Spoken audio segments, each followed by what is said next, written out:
Joining us this morning is NCIC President and Independent Senator Deoroop Temal to talk to us about the Divali Nagar for 2023 and all the great things that are in store. Good morning, Senator Temal, and welcome to the show.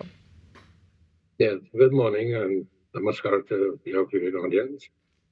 It's a pleasure to have you with us on the show this morning. I know it's a very busy season for you, so hopefully we can get just some behind-the-scenes information as to what's going on at the Nagar 2023. But before we get into that, can you give us a brief overview of the National Council of Indian Culture and the role that it plays in Trinidad and Tobago?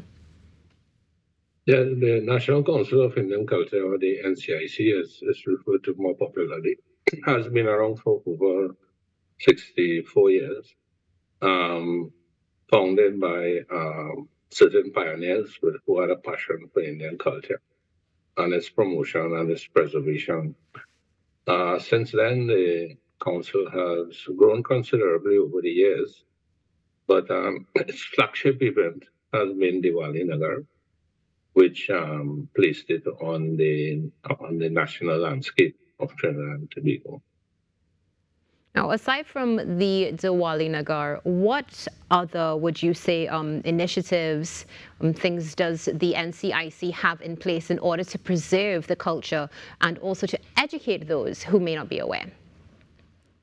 Right. Well, throughout the year, outside of Divali Nagar, we have a lot of programs with certain target audiences. Of course, aiming to educate and to expose the citizens of Trinidad and Tobago to various aspects of East Indian culture. So it's not just about the performing arts, song, music, and dance, but we have formed a Heritage Center, the NCIC Heritage Center, and under the umbrella of the Heritage Center, we have many exhibitions on the visual arts, particularly highlighting the works of young and emerging artists. We have on the site itself, we offer our facilities to those who are interested in conducting training and music classes, as well as over a period of time. It is not as consistent as we would have liked, but also the teaching of the languages. In addition to that, under the Heritage Center, we host conferences, seminars, breakfast seminars, and particularly for the month of May, we are developing a Heritage Festival. This next year would be the third consecutive year that we are building this Heritage Festival. So we're using that entire month of May, because it's time limit in our annual day, as our Heritage Festival or Indian Heritage Month. And we not only conferences and seminars on just the history of the Indians, but we also look at contemporary issues affecting the society. Senator, as you mentioned history in particular, could you share with us a little bit of history about the Divali Nagar itself? Well, this year will be the 36th Divali Nagar. It has had an unbroken run since 1986, except, of course, for when we had the coup in 1990, and of course the COVID-19 in 2020, 2021. But the run has been unbroken, and it's an event that has really captured the imagination and captured the support and participation of the public. And in addition to that, we have gotten a lot of support from various communities. And over the years, we have built quite a relationship with the corporate bodies. Wonderful. And what about this year? I mean, every year, everybody looks forward to going and seeing, their friends, their family, of course, shopping, learning a bit about culture, seeing some performances. What can we look forward to for 2023 on such an auspicious occasion? Right. Well, every year, Diwali is driven, it's built on a theme that we introduce to the public. And this year, our theme is dirty matter or Mother Earth. So we are looking to through this team to bring to the public further awareness, heighten the awareness and consciousness of the position and the situation that the Mother Earth is in. We view Mother Earth as a living entity, and all of the negative impacts on the environment. We are seeing the ravages of climate change and the impact it can have on us. Not only flooding, bushfires, but increasing temperatures, water temperatures, the sea temperatures. It's the melting of the ice caps. It's quite a comprehensive impact, unfortunately, on the negative side coming out of climate change. So we are bringing to the nation, the perspectives about Mother Earth and the environment from the Hindu tradition in an effort to educate and to also contribute and build understanding about the need to treat Mother Earth as a living entity, to treat Mother Earth in a responsible manner, to be the custodians of Mother Earth for future generations. So that theme is woven into the Nagar through a thematic exhibition that we have.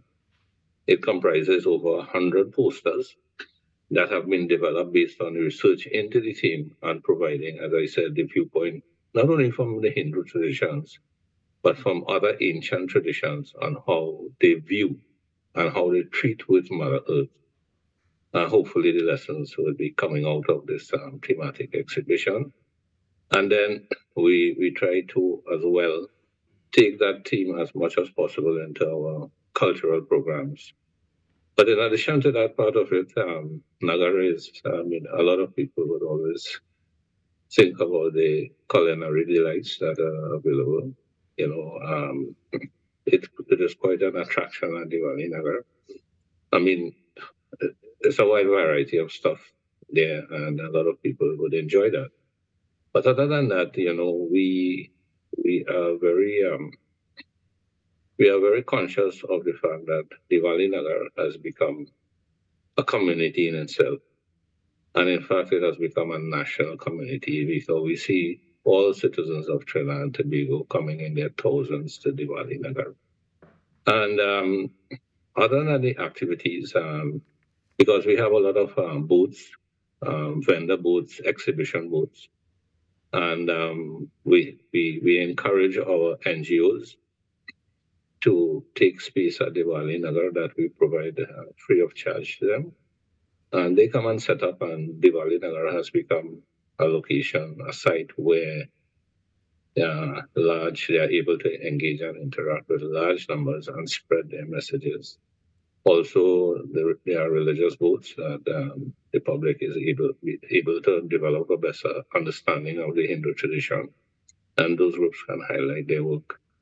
But coming back to the question of the community or the matter of the community, it is the atmosphere that is there. You have to really be there physically. I know we are in a virtual world, and we can connect virtually on almost everything. But Divali Nagar itself is an experience. You have to be there. You have to immerse yourself in the experience. And to me, that is what Diwali Nagar is about, the experience itself. Being there, being there with your fellow citizens, just in a very nice atmosphere, good ambience, everybody in a cheerful mood. It really lifts you by being there. It definitely is. It's an incredible experience to share with friends and family and memories that live on forever. And talking about creating memories, we know that you have an incredible lineup of events at the Nagar. So what's coming up that you particularly don't want to miss? And tell us what's happening tonight. All right, tonight we continue with our main stage production. This is a feature stage production of Divali Nagar every year. So tonight we have some of the top artists from the country appearing, So I'm seeing the schedule that is being posted up, so our viewing audience can see the items being performed and come on down to the Divali Nagar. One thing I must mention, Natasha, is that we have introduced a Yuva Munch, which essentially is a youth platform. And in that youth platform, we created a performance space for our young and very young artists. So we have persons from as young as 8 and 9 years, going up to like about maybe 15, 16 years, specifically for that youth stage, because we think that going forward, of course, we need to have our young people exposed and to build that confidence on a performance stage. And I must say, I was looking at parts of it last night, and it's quite for us. I think it's a good investment. It's quite a moving experience to see our young people engaged in the culture. Definitely, it is. Senator, just a quick question for you. One of the things that we always just are in awe about are the amount of people that pass through the Nagar during the time span that it's open. Can you share with us what the estimated amount of individuals are that pass through?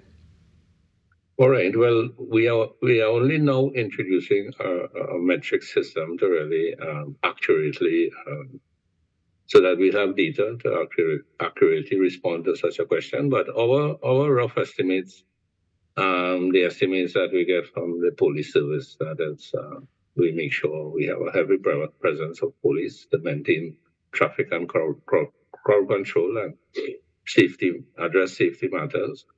We estimate at least about 100,000 persons pass through the Divali Nagar.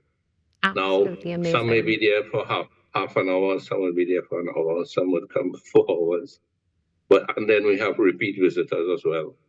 Because it's a bit too much to digest in one day or Yes, just a couple hours because of the multifaceted activities that we have on the side. But absolutely. that's a sort of rough estimate. Well, definitely a rough estimate, and we see it for ourselves. If it's one thing over the years, we've seen the Nagar and the attendance continue to grow, and definitely the investment in our culture continue to grow as well. Just one more quick question for you before we close our conversation, Senator Temal. What about the use of fireworks? I know that's been an ongoing conversation. Any changes there? Well, this is something we have been deliberating on for quite a while now. Because we see there's a growing movement in terms of the negative impact of fireworks, particularly on the animal life and the elderly, um, and also just in general environmental terms. So, I mean, we have been looking at it even before it was brought to our attention by some of the movements against public fireworks in public. When we came out of the COVID last year, when we had the first major physical Diwali Nagar, coming out of the COVID, we did not have fireworks. And this year, after much deliberations, because we know Diwali and fireworks, well, it's almost synonymous. Yes. And we know it would have been a major decision on our part, but we decided that we would not have the fireworks because the theme is Dharti Mata, Mother Earth, and reverence for the earth and reverence not only for the earth, but all of the creatures and living beings. In fact, the entire creation that is nurtured and sustained by the Divine Mother. So, when you took all that into consideration, and what we find there is there's a growing number of, particularly our young persons in the nation who are not too keen on, they're very environmentally conscious. They're very concerned about the animals, all the aspects of preserving nature. So within that group as well, there's a growing number of persons who are not too keen on the fireworks. So as a council, we took a bit of a courageous decision, if I must say, to define our action as courageous. Not to have the fireworks, and we trust that the public would understand, our thinking and our reasoning behind this decision, and still come out and support the Divali Nagar, particularly on the last night, because that is when we would have had the fireworks, and there would be huge crowds coming. But we thought that we would not have fireworks. A very profound decision that was taken by the council that definitely is a great move for Mother Earth, as the theme itself sings of. Thank you so much, Senator Temal, for being with us this morning on the Now Morning Show. Looking forward to seeing many great Nagars to come, and hoping that you have a happy and holy Diwali. Thank you very much for your kind wishes, and to TTT for this interview. We appreciate the opportunity to spread knowledge about Divali Nagar and Diwali, and we trust that our nation is blessed by the event. We all grow in the light of Diwali and in that universal light, and all our citizens are open. All our citizens can be prosperous and happy. It's been our pleasure. Have a wonderful day, Senator Temal. Okay, thank you very much. Don't miss the Nagar, of course, happening right here in Trinidad and Tobago. And don't miss what's coming up next on the Now Morning Show, talking about an annual International Finance and Accounting Conference. Stay tuned. We'll be back.